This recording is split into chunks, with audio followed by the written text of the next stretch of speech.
بسم اللہ الرحمن الرحیم۔ ناظرین محترم، سلطان محمود غزنوی کے سلسلے کی آج 22ویں قسط ہے۔ امید ہے آپ کو یہ سلسلہ پسند آ رہا ہوگا۔ سلطان محمود غزنوی اور خاندان غزنویہ۔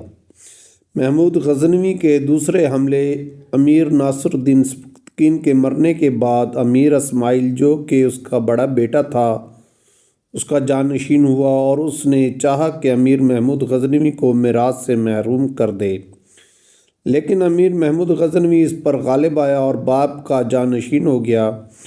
اس نے بلخ کی جانب چڑھائی کر دی اور خراسان پر قبضہ کر لیا۔ جب اس نے اس ملک کو دشمنوں کی گندگی سے صاف کر دیا تو اس کی حکومت کی شہرت ہر طرف ہو گئی اور بغداد کے خلیفہ القادر باللہ عباسی نے ایک نہایت فاخرہ خط اس کو بھیجا کہ اس سے پہلے کسی خلیفہ نے اس طرح کی کسی بادشاہ کو نہیں بھیجا تھا، اور امین المات و یمین الدولہ کا خطاب عنایت کیا۔ سلطان 390 ہجری 1000 عیسوی میں بلخ سے ہرات کو روانہ ہوا، وہاں سے سیستان گیا۔ وہاں کے حاکم خلیفہ بن احمد کو مطیع بنا کر غزنی واپس آ گیا اور غزنی سے ہندوستان کی طرف متوجہ ہوا۔ چند قلعے فتح کر لیے، پھر واپس آ گیا۔ اس نے ایلک خان کے ساتھ رشتہ دامادی استوار کر لیا اور طے پایا کہ ماورا نہر ایلک خان کے پاس رہے گا اور سارا ملک سلطان کا ہوگا۔ ماہ شوال 391 ہجری میں اس نے پھر غزنی سے ہندوستان کا ارادہ کیا اور 10,000 سوار لے کر پشاور آ گیا۔ راجہ جے پال 10-12 ہزار سوار، بہت سے پیادے اور 300 ہاتھی لے کر مقابلے پر آ گیا۔ جنگ شروع ہوئی، فریقین ایک دوسرے سے ٹکرا گئے اور داد شجاعت دی۔ آخر کار سلطان محمود غزنوی کو فتح و نصرت حاصل ہوئی۔ راجہ جے پال 15 افراد کے ہمراہ، جن میں اس کے بھائی اور لڑکے تھے، گرفتار ہوا۔ ان میں 5,000 کفار قتل ہوئے۔ کہتے ہیں کہ جے پال کے قلعے میں ایک مرثا حمائل تھی کہ جن کو ہندوستان کی زبان میں مالا کہتے ہیں۔ مبصروں نے اس کی قیمت 1,80,000 دینار تجویز کی تھی اور اس کے دوسرے بھائیوں کے گلوں میں قیمتی مالائیں تھیں۔ یہ فتح یافتہ کے روز 8 محرم الحرام 392 ہجری 28 نومبر کو ہوئی۔ وہاں سے محمود غزنوی قلعہ پہنند کو، جہاں سے جے پال رہتا تھا، روانہ ہوا اور اس پر قبضہ کر لیا۔ جب موسم بہار آیا تو وہ غزنی واپس چلا گیا۔ محرم 393 ہجری نومبر 1002 میں وہ پھر سیستان گیا اور خلف بن احمد کو مطیع بنا کر غزنی لے آیا۔ پھر ہندوستان کا قصد کیا اور بھاتیہ کو فتح کرنے کا ارادہ کیا۔ نوائے ملتانی سے گزر کر بھاتیہ کی حدود میں قیام کیا۔ وہاں کا راجہ بحیرہ اپنی سپاہ اور ہاتھیوں کی کثرت اور قلعہ کے استحکام کی بدولت مفرور تھا۔ اس نے اپنے لشکر کو سلطان کے مقابلہ کے لیے چھوڑا اور خود چند آدمیوں کے ہمراہ دریائے سندھ کے کنارے جا پہنچا۔ سلطان نے یہ خبر پا کر اپنا لشکر اس کے تعاقب میں روانہ کر دیا۔ جب سلطان کا لشکر اس کے پاس پہنچ گیا تو اس نے خنجر مار کر خود کو ہلاک کر لیا۔ لوگ اس کا سر بادشاہ کے پاس لائے۔ سلطان نے اس کے آدمیوں پر تلوار چلائی، بہت سے آدمی مارے گئے۔ مال غنیمت میں بہت سے غلام، ہاتھی اور ہندوستان کی نفیس چند چیزیں ہاتھ آئیں اور وہ غزنی چلا گیا۔ تمام مال غنیمت میں 280 ہاتھی تھے۔ کہا جاتا ہے کہ چونکہ ملتان کا حاکم داؤد بن نصر ملحد تھا، لہٰذا سلطان کو دینی غیرت نے ابھارا کہ اس کو بھی تنبیہ کرے۔ پس وہ ملتان کے ارادے سے روانہ ہوا اور اس کا لحاظ رکھتے ہوئے کہ وہ خبردار نہ ہو جائے، مخالف راستے سے روانہ ہوا۔ جے پال کا لڑکا آنند پال، جو راستے میں تھا، مزاحم ہوا۔ سلطان نے لشکر کو لڑائی، تاراجی اور غارت گری کا حکم دیا۔ آنند پال شکست کھا کر کشمیر کے پہاڑوں میں بھاگ گیا اور سلطان ہند کے راستے سے ملتان پہنچا اور 7 روز تک ملتان کا محاصرہ جاری رکھا۔ ملتان کے حاکم نے ہر سال 20,000 درہم ادا کرنا قبول کیا اور احکام شریعہ کے جاری کرنے کا عہد کر کے توبہ اور معذرت کی، اور سلطان اس قرار پر صلح کر کے غزنی واپس چلا گیا۔ یہ واقعہ 396 ہجری 1005-6 میں ہوا۔ 397 ہجری یا 1006-7 میں سلطان ترکوں سے جنگ میں مشغول ہوا۔ وہ ربیع الآخر 398 ہجری 1007 میں اس کا کارزار سے فارغ ہوا تو اسے یہ خبر ملی کہ راجہ ہند کا پوتا سوکا پال جو ابو العالی سمجھوری کے ہاتھوں قید ہو کر اسلام لے آیا تھا، مرتد ہو کر فرار ہو گیا۔ سلطان محمود غزنوی نے اس کا تعاقب کیا اور گرفتار کر کے قید کر دیا۔ بعد ازاں اسی قید میں وہ مر گیا۔ سلطان محمود غزنوی 399 ہجری 1008-9 میں دوبارہ ہندوستان آیا اور آنند پال سے جنگ کر کے اس کو شکست دی۔ 30 ہاتھی اور بہت سا مال غنیمت ہاتھ آیا۔ وہ وہاں کے قلعہ بھیم نگر کو روانہ ہوا اور اس قلعہ کا محاصرہ کیا۔ اہل قلعہ نے امان چاہی اور قلعہ کا پھاٹک کھول دیا۔ سلطان اپنے چند آدمیوں کے ہمراہ قلعہ میں داخل ہوا۔ سونا، چاندی، الماس اور جو کچھ بھیم کے زمانے سے جمع ہوا تھا لے کر واپس چلا آیا اور حکم دیا کہ اس کی قیام گاہ کے سامنے سونے اور چاندی کے چند تخت رکھ کر وہاں سارا مال وسیع میدان میں ڈال دیا جائے تاکہ سپاہ اور رعایا اس کو دیکھ کر تعجب کرے۔ یہ واقعہ 4 صدی ہجری کی ابتدا میں ہوا۔ سلطان محمود غزنوی نے پھر 401 ہجری یا 1010 میں غزنی سے ملتان کا قصد کیا اور جو کچھ ملتان میں باقی رہ گیا تھا اس پر بھی قبضہ کر لیا۔ کرامتیوں اور ملحدوں میں سے اکثریت کو قتل کروا دیا، کچھ کے ہاتھ کٹوا دیے اور بعض کو قلعہ میں بند کر دیا جو وہیں مر گئے۔ جب سلطان کو یہ خبر ملی کہ ہندوستان میں تھانیسر نام کا ایک شہر ہے اور وہاں کے بڑے بت خانے میں ایک بت ہے جس کا نام جگر سوم ہے اور ہندوستان کے لوگ ہنود اس کی پرستش کرتے ہیں، سلطان نے جہاد کے ارادے سے لشکر جمع کیا اور 402 ہجری 1011-12 تھانیسر کی طرف متوجہ ہوا۔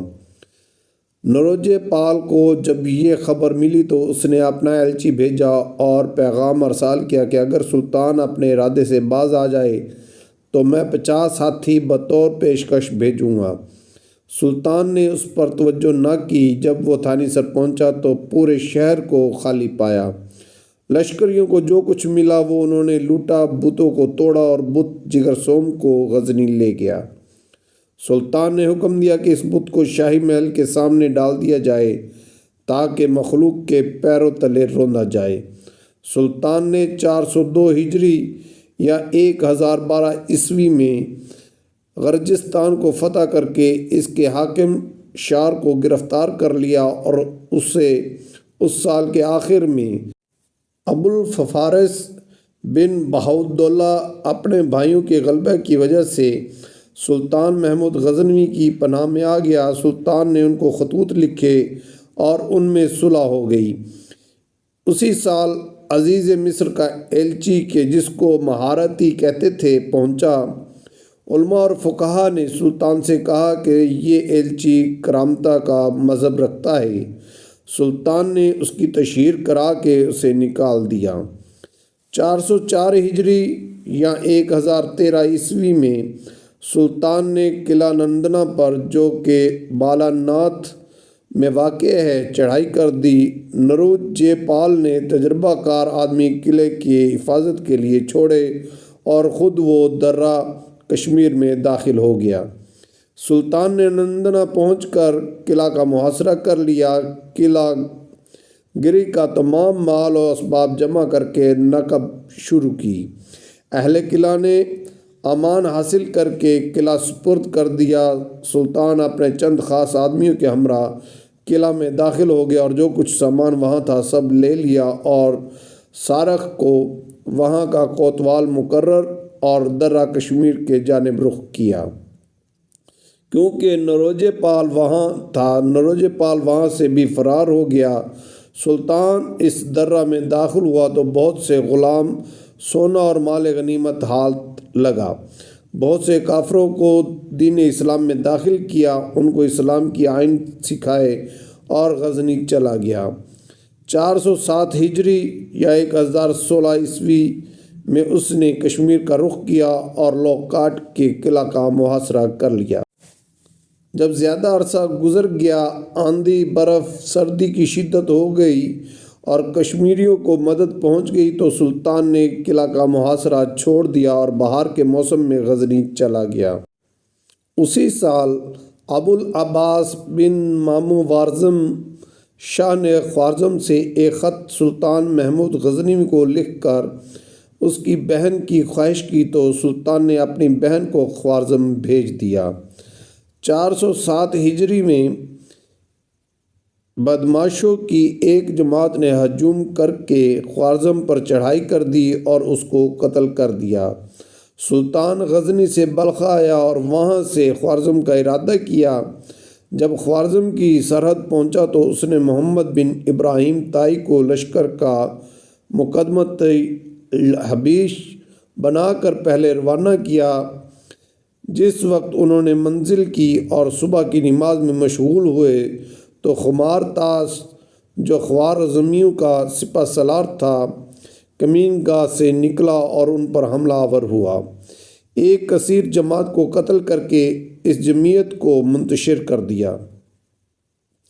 سلطان کو یہ خبر ملی تو اس نے اپنے غلاموں کی ایک زبردست فوج ان کے تعاقب پر مقرر کر دی۔ انہوں نے اس کا پیچھا کیا، اسے گرفتار کیا اور سلطان کے پاس لے آئے۔ سلطان قلعہ ہزار سے پر پہنچا تو خوارزم بڑی جمعیت اور تیاری کے ساتھ فوج آراستہ کر کے مقابلے پر آ گئے۔ بڑی سخت لڑائی ہوئی، آخر خوارزمیوں کو شکست ہوئی اور البتگین بخاری جو ان کا سپہ سالار تھا قید کر لیا گیا۔ سلطان نے اپنے لشکر کے ہمراہ خوارزم جانے کا قصد کیا۔ اس نے پہلے ابو العباس کے قاتلوں کو قصاص میں قتل کرایا اور اپنے امیر حاجب الطون تاش کو خوارزم شاہ کا خطاب دے کر خوارزم کی ولایت اس کے سپرد کر دی اور وہاں سے بلخ آ کر ہرات کی ولایت اپنے لڑکے امیر مسعود کو دی اور ابو سہیل محمد بن روزنی کو اس کا وکیل بنا کر اس کے ہمراہ روانہ کر دیا اور گورکان کی ولایت میر محمد کو دے کر ابو بکر کہستانی کو اس کے ہمراہ کر دیا۔ 409 ہجری 1018 عیسوی میں سلطان محمود غزنوی نے ولایت قنوج کو فتح کرنے کے ارادے سے فوج کشی کی۔ وہ 7 ہولناک دریاؤں کو عبور کر کے جب قنوج کی سرحد پر پہنچا تو وہاں کے حاکم قرانائی نے اطاعت قبول کر کے امان چاہی اور پیشکش بھیجی۔ سلطان وہاں سے برن کے قلعہ پر پہنچا اور اس قلعہ کا حاکم حردت کبی کو اپنے عزیزوں اور ہم قوم لوگوں کے سپرد کر کے خود کنارہ کش ہو گیا۔ اہل قلعہ مقابلے کے تاب نہ لائے۔ 10 لاکھ درہم کے جن کے 2,50,000 روپے ہوتے ہیں اور 30 ہاتھی پیش کر کے امان حاصل کر لی۔ پھر سلطان وہاں سے مہاون پر دریائے جمنا کے کنارے پہنچا۔ اس قلعہ کے حاکم کل چند رائے نے ارادہ کیا کہ ہاتھی پر سوار ہو کر دریا کے پار جائے اور فرار ہو جائے۔ سلطان کے لشکریوں نے حملہ کر دیا۔ جب اس کے نزدیک پہنچے تو اس نے اپنے آپ کو خنجر سے ہلاک کر لیا۔ زیستن چو حکام خصم بود، مرون از زیستن بستے بہتر۔ قلعے فتح ہو گئے، 85 ہاتھی اور بے شمار مال غنیمت لشکر اسلام کے ہاتھ آیا۔ ناظرین، ابھی یہ سلسلہ جاری ہے۔ امید ہے آپ کو یہ سلسلہ پسند آ رہا ہوگا۔ شکریہ۔